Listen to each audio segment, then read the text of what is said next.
The clock on Julian Blackwood's mahogany desk struck midnight as rain began pattering against the floor-to-ceiling windows of his penthouse office. At 42, he commanded a technology empire worth $30 billion. Yet the man who could buy anything in the world sat alone in the darkness, nursing a glass of aged whiskey that had long since lost its warmth. Julian's reflection stared back at him from the rain-streaked glass. Sharp jawline, steel-gray eyes that had intimidated countless boardroom rivals, and dark hair now touched with silver at the temples.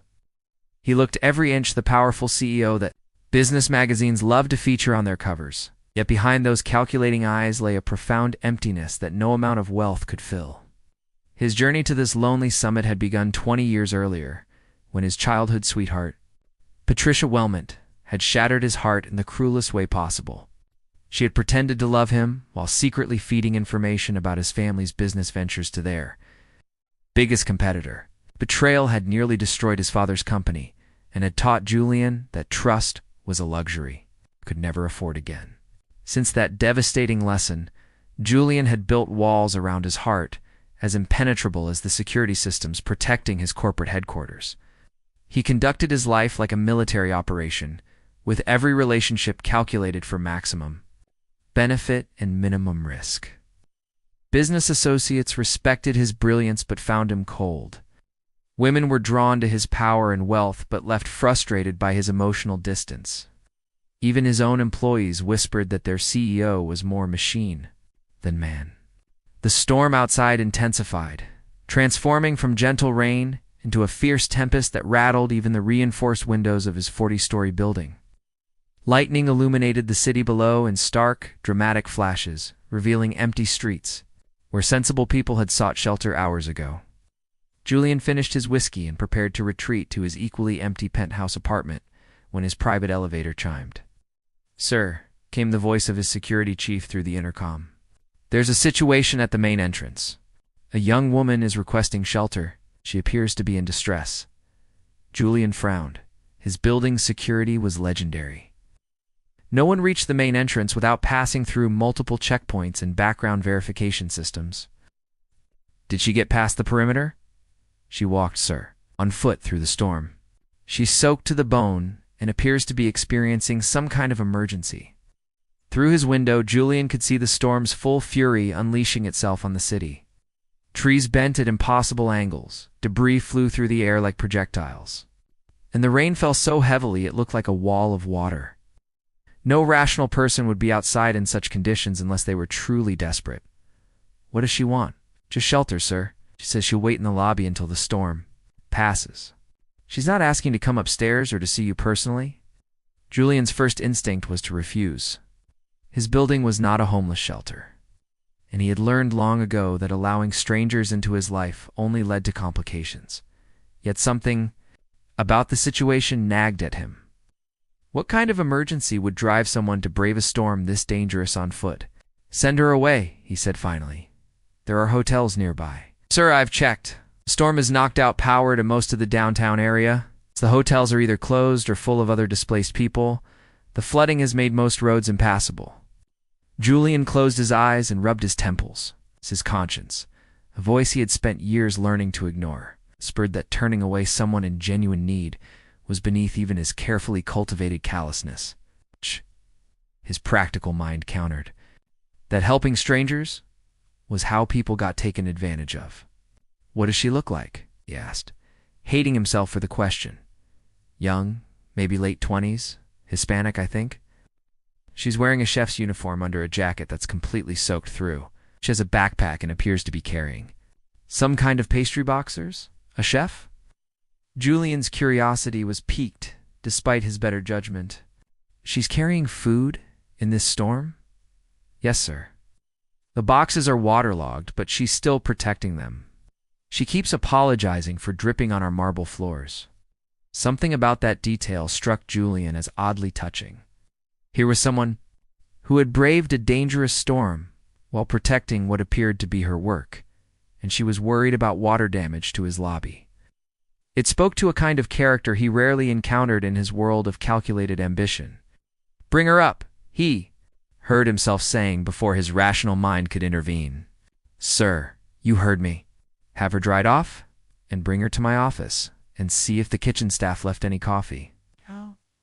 20 minutes later, Julian's office door opened to admit a young woman who looked like she had fought a war against nature and barely survived. Her long, dark hair hung in damp waves around her shoulders, and her chef's whites were wrinkled and stained from her ordeal. Despite the building's excellent heating system, she was still shivering slightly. But it was her eyes that caught Julian's attention.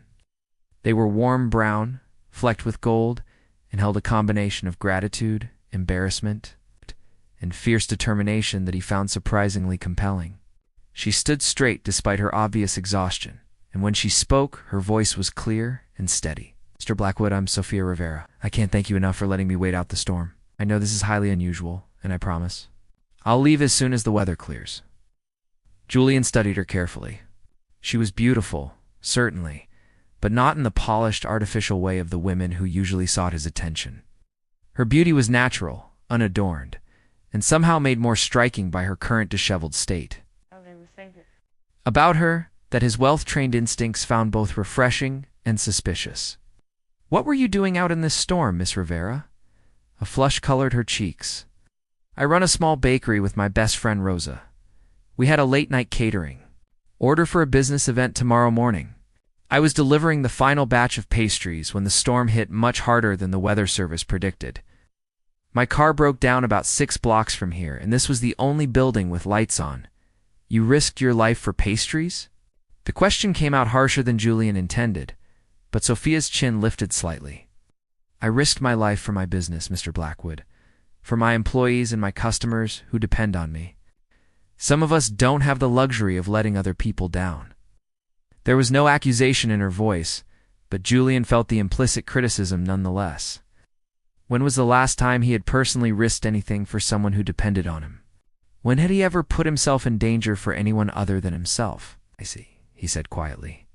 "And these pastries were so important that you carried them through a hurricane?" Sophia's expression softened slightly. "They're for a children's charity breakfast. Kids who don't get many treats in their lives. Rosa and I donate our time and ingredients every month.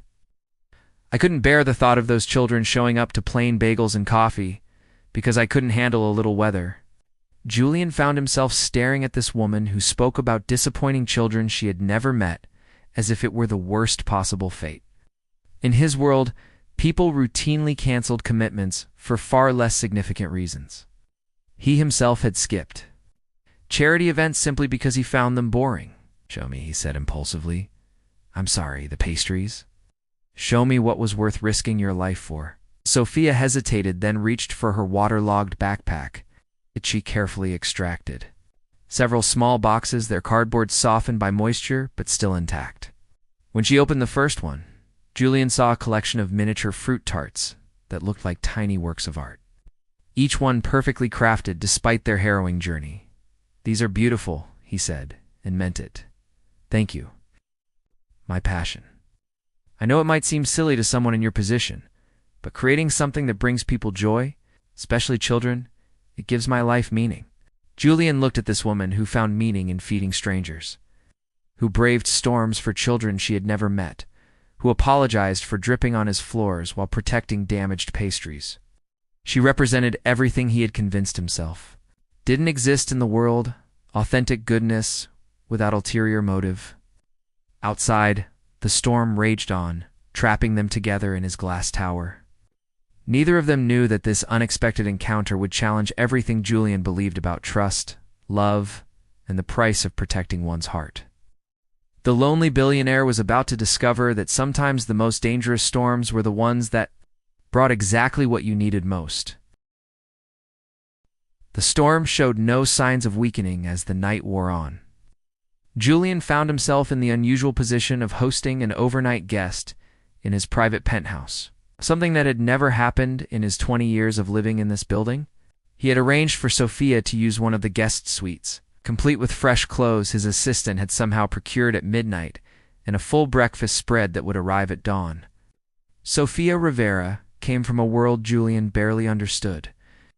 She had grown up in a cramped apartment above her grandmother's flower shop in the Mission District, where the smell of fresh tortillas from the corner bakery mixed with the sound of children playing soccer in narrow streets.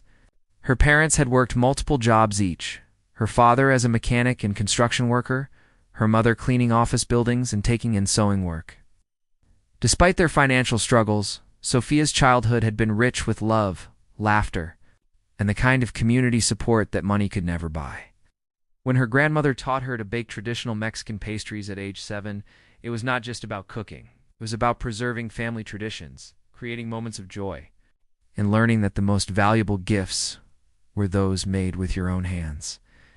After high school, Sophia had worked her way through culinary school while living at home and contributing to family expenses.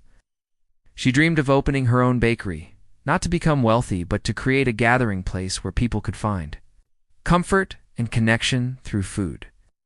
When her childhood friend, Rosa Martinez, inherited a small space in a struggling neighborhood, they pooled their savings and opened Cielo Dulce, Sweet Sky Bakery. The bakery barely broke even most months, but it had become the heart of their community. Sophia knew every regular customer by name, remembered their favorite orders, and often slipped free pastries to children whose families were struggling. She worked 16-hour days without complaint because she was living her purpose.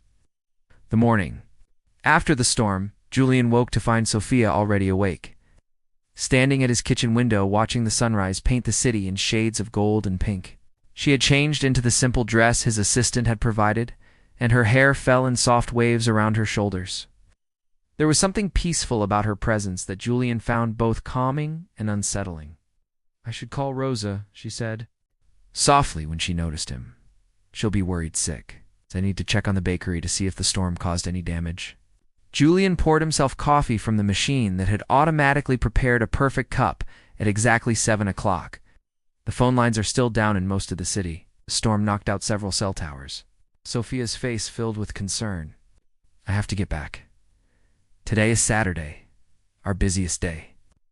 People depend on us for their weekend family breakfasts." The idea that a small neighborhood bakery was essential to anyone's weekend struck Julian as quaint, but he could see the genuine worry in Sophia's eyes.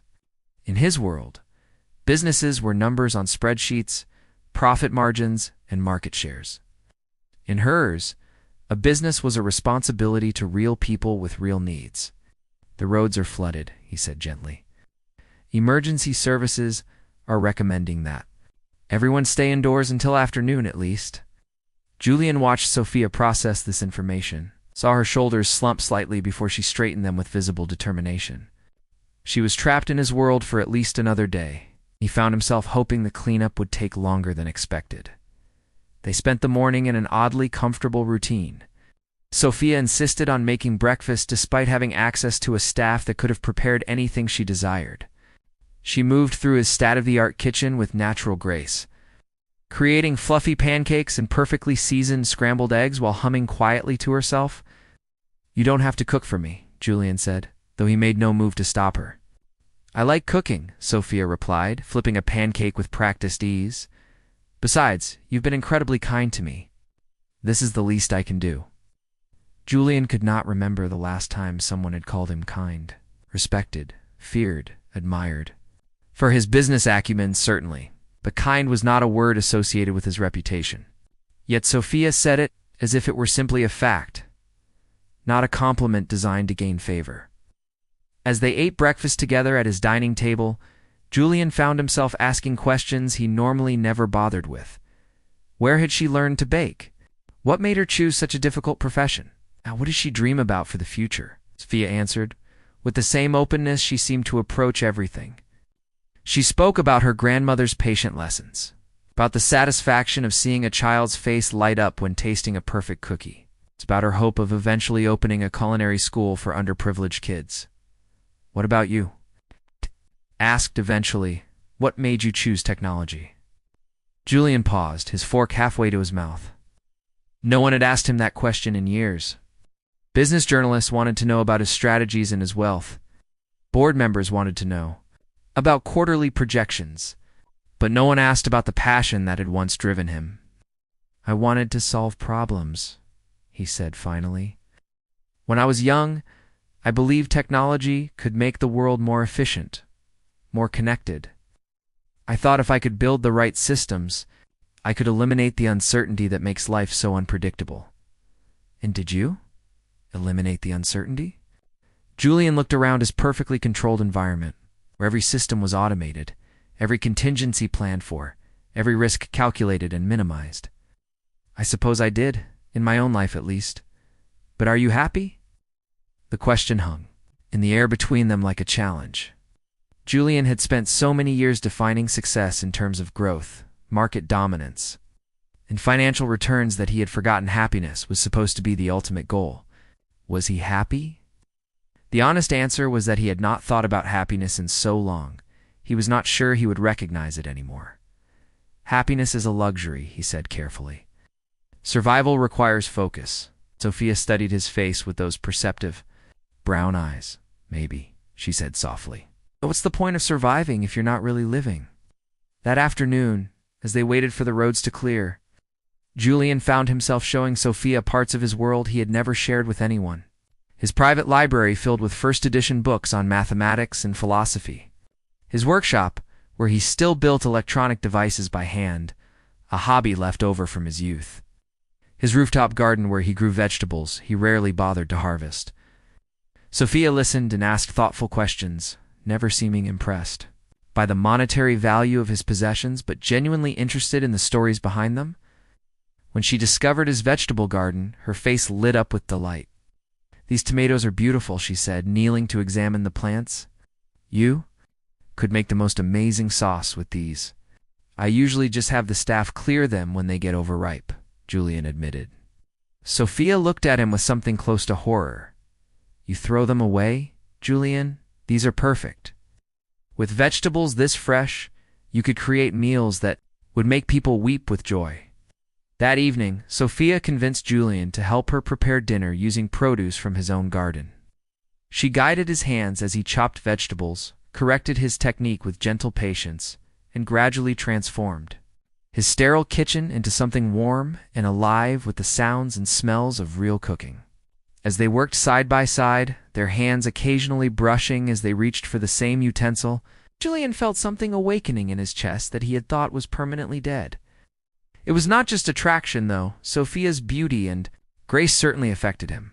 It was something deeper, a recognition of compatibility, of rightness, that terrified him with its intensity. "You're a natural," Sophia said, as Julian successfully julienned a carrot under her guidance. "You just needed someone to show you it was okay to make mistakes while learning." Mistakes. Julian's entire adult life had been built around avoiding mistakes, calculating every risk, protecting himself from the kind of error that could lead to betrayal or loss. Yet here was Sophia suggesting that mistakes were not just acceptable, but necessary for growth. After dinner, they sat together on his living room sofa, the lights of the city spreading out below them like a galaxy. The conversation flowed easily, now moving from childhood memories to dreams for the future, from philosophical debates to silly jokes that made them both laugh. Julian found himself studying the way Sophia's eyes crinkled when she smiled, the graceful movement of her hands. As she spoke, the way she listened with her whole attention, as if his words truly mattered to her. It had been so long since anyone had looked at him as simply Julian, not Julian Blackwood the billionaire, that he had forgotten how intoxicating genuine human connection could be. "I should probably get some sleep," Sophia said eventually, though. She made no move to leave the sofa. "Tomorrow, the roads will be clear, and I'll need to get back to my real life." "What if you didn't have to go back?" The words escaped Julian's mouth before he could stop them. "What if you could stay?" Sophia turned to look at him fully, her expression serious. "Julian, we live in completely different worlds. You have responsibilities I can't understand, and I have commitments I can't abandon. This has been like a beautiful dream, but dreams end when you wake up." Julian felt something twist in his chest, a pain sharper than any business loss he had ever experienced. For the first time in years, he had felt truly alive, truly connected to another human being. The thought of returning to his empty routines, his solitary meals, his silent evenings, felt unbearable. What if it didn't have to be a dream? He asked quietly. What if we could find a way to make this real? Sophia's eyes filled with something that looked like longing mixed with sadness. People like me don't get fairy tale endings with people like you, Julian. The world doesn't work that way. But as she said goodnight and retreated to the guest room, Julian made a decision that would change everything. He was going to prove, to Sofia Rivera and to himself, that sometimes the world could work exactly that way. Sometimes love really could conquer the barriers that seemed insurmountable. He just had to be brave enough to try. 3 weeks had passed since Sofia Rivera had left Julian Blackwood's penthouse, but for Julian, every day felt like a year. He threw himself into work with an intensity that worried even his most dedicated employees, proving mergers, launching new products, and expanding into international markets as if building his empire larger could fill the emptiness she had left behind, but no amount of success could erase the memory of her laughter echoing through his sterile apartment, or the way his kitchen had felt alive when she cooked in it. He found himself standing at his window each evening, looking down at the city streets where ordinary people live their ordinary lives, wondering if one of those tiny figures might be her. Meanwhile, Sofia had returned to Sweet Sky Bakery with a heavy heart she tried desperately to hide. Rosa Martinez, her best friend and business partner, knew something had changed the moment Sofia walked through the door. Though Sofia claimed she had simply waited out the storm in a hotel lobby, Rosa could see the way her friend's eyes held a distant sadness that had not been there before. You met someone, Rosa said one morning, as they prepared the day's first batch of conchas, the sweet Mexican pastries that were their signature item. Sofia's hands stilled on the dough she was shaping. I don't know what you mean, Sofia Rivera. I have known you since we were 5 years old. You have never been a good liar. You have that look that women get when they have tasted something beautiful and had it taken away. Sofia sighed, her shoulders sagging slightly. She told Rosa about Julian, about the storm, about the 2 days that had felt like stepping into another world entirely. She spoke carefully, leaving out his name and wealth, but Rosa heard the longing in every word. So call him, Rosa said simply when Sofia finished her story. It's not that simple. We're from different worlds, Rosa. I couldn't fit into his life, and he couldn't fit into mine. Did he ask you to fit into his life, or did you just assume you would have to change? The question haunted Sofia for days. She realized she had been so focused on the obstacles between them that she had never actually asked Julian what he wanted their relationship to look like. She had assumed he would expect her to become someone else, but he had seemed genuinely fascinated by who she already was. Julian, meanwhile, was conducting his own investigation. His security team had given him Sofia's name, and from there, it had been simple enough to find Sweet Sky Bakery. He drove past it several times, sitting in his car across the street like a lovesick teenager.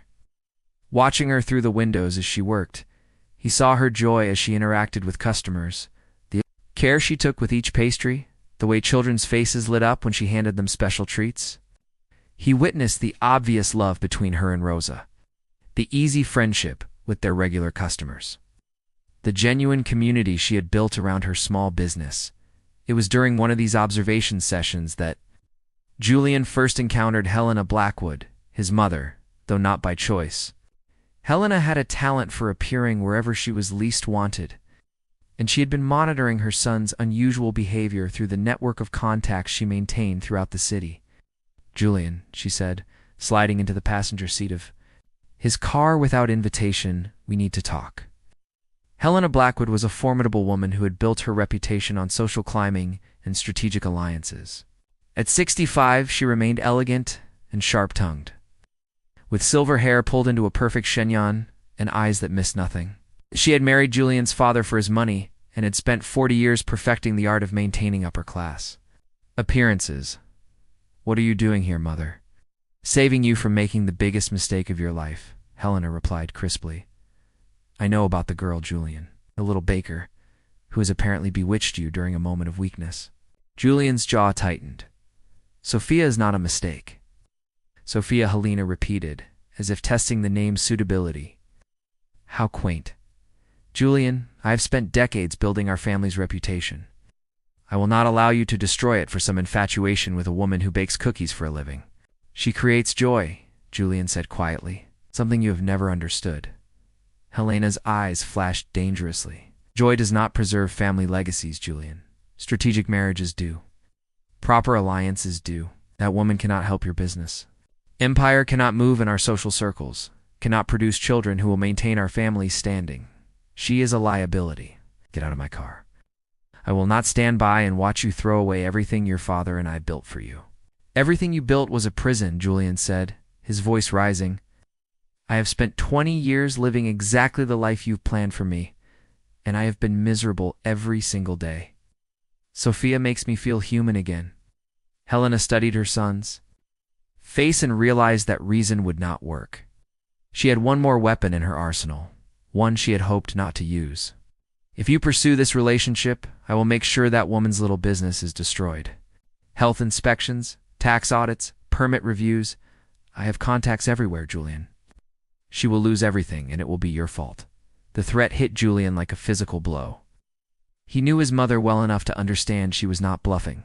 Helena Blackwood had ruined people for far less than threatening her vision of family prestige. If Julian continued seeing Sophia, his mother would systematically destroy the bakery that meant everything to her. You wouldn't dare. Try me, Helena said, stepping out of the car. Choose wisely, Julian. You're an empire, or her little cookie shop. You cannot have both. That evening, Julian sat in his office trying to find a solution that would protect Sophia, while allowing him to keep her in his life. But every scenario he considered led to the same conclusion. His mother's threats were real, and Sophia would suffer for his selfishness. The next morning, he made the most difficult decision of his life. He called Sweet Sky Bakery and asked Sophia to meet him at a neutral location, a small coffee shop in a neighborhood that belonged to neither of their worlds. Sophia arrived first, wearing a simple blue dress that made her eyes sparkle and carrying herself with the natural grace that had captivated him from the beginning. When Julian entered, her face lit up with a smile that made his chest ache with what he was about to do. I was starting to think I had imagined you, she said as he sat across from her. Sophia, I need to tell you something, Julian began, his voice carefully controlled. I've been thinking about what you said, about us being from different worlds. He watched her smile fade as she sensed what was coming. You were right, he continued, each word cutting his own heart. I was living in a fantasy. You have your life, your business, your community.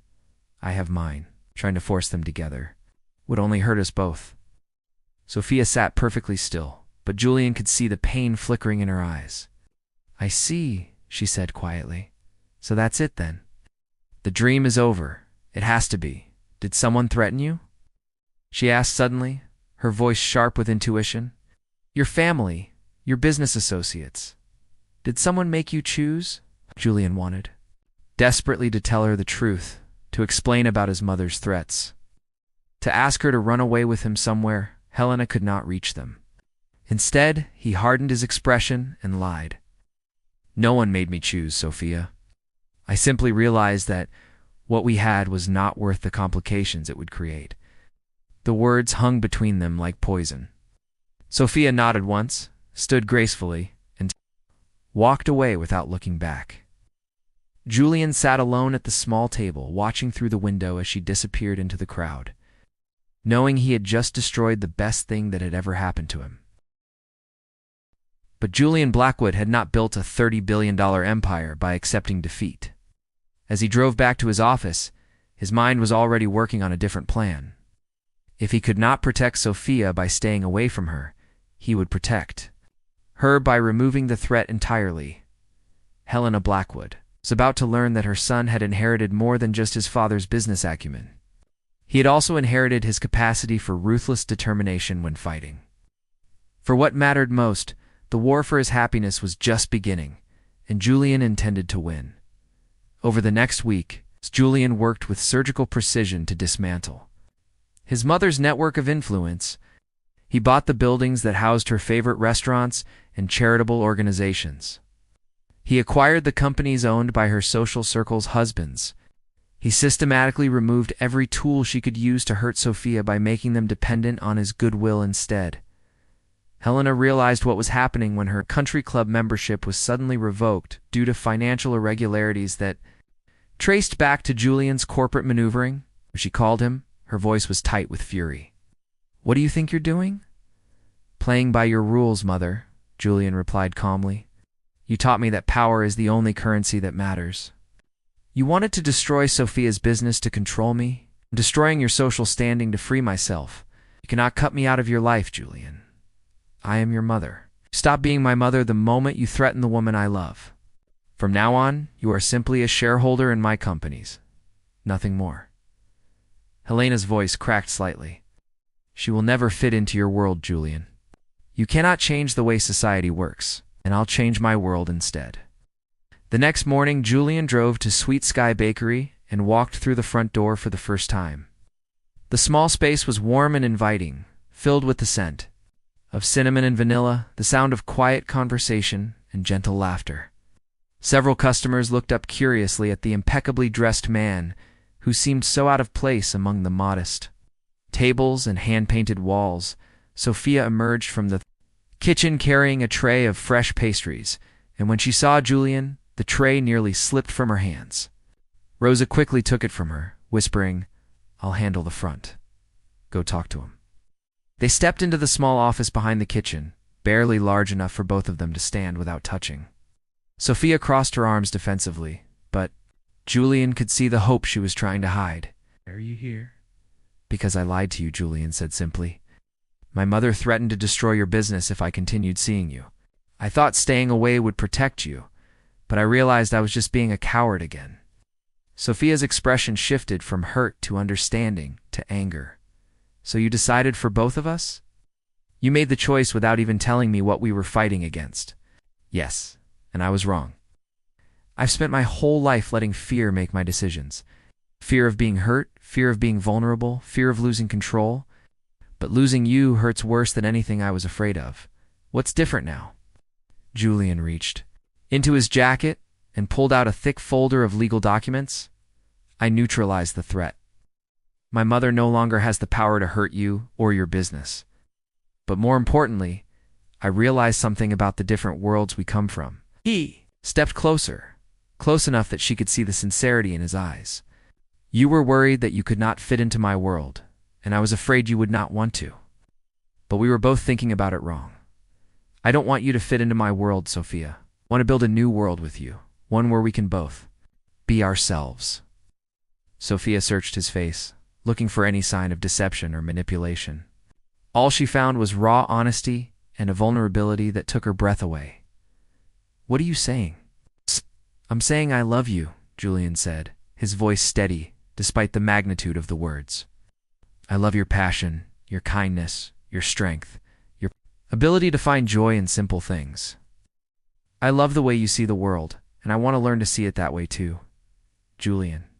I'm saying I want to invest in your bakery, not to control it, but to help you expand it. I want to use my resources to create that culinary school you dreamed about. I want to wake up every morning to the smell of your coffee and go to sleep every night knowing that tomorrow I get to see you create more joy in the world." Tears were flowing freely down Sophia's cheeks now. "What about your business empire? Your reputation? A society that will never accept someone like me?" Cupped her face gently in his hands. "My business will survive without me micromanaging every detail. My reputation is meaningless if it's built on living a lie. In any society that would not accept someone as extraordinary as you is not a society worth belonging to." "Two," Sophia whispered, the words tumbling out like a confession. "I tried to stop. Tried to convince myself it was impossible, but I love you so much it terrifies me." When Julian kissed her, it felt like coming home after a lifetime of wandering. It was soft and desperate and full of promise, a seal on a future neither of them had dared to imagine possible. Outside the small office, Rosa was wiping tears from her eyes as she served pastries to customers, had been pretending not to eavesdrop on the conversation. When Julian and Sophia emerged, hand in hand, the entire bakery erupted in spontaneous applause. "So," Rosa said, grinning widely, "I guess we're going to need a bigger kitchen." 6 months later, Sweet Sky Bakery had expanded into the building. Next door, thanks to an investment from Blackwood Industries that came with no strings attached except Julian's request that they name one of their desserts after him, the Julian Special turned out to be a chocolate croissant filled with dulce de leche, and it became their best-selling item. The culinary school opened a year after that, offering free classes to underprivileged youth and providing scholarships. For advanced training, Julian discovered that using his wealth to create opportunities for others brought him more satisfaction than any corporate acquisition ever had. Helena Blackwood eventually came to understand that her son's happiness was worth more than her social ambitions, though it took several years and the arrival of her first grandchild to fully soften her heart. She learned to make decent coffee and occasionally helped at the bakery during busy periods. She never quite mastered the art of small talk with customers. Julian and Sophia were married in the neighborhood park where Sweet Sky Bakery sat. Surrounded by friends from both their worlds who had learned that love really could bridge any gap. The reception featured a towering wedding cake that Sophia had designed herself, and Julian's best man speech included a promise to always wash the dishes after she cooked, as they danced under string lights hung between oak trees. With the sound of children playing nearby and the smell of fresh bread drifting from their bakery, Julian marveled at how wrong he had been about happiness being a luxury. Happiness, he had learned, was not something you earned through achievement or bought.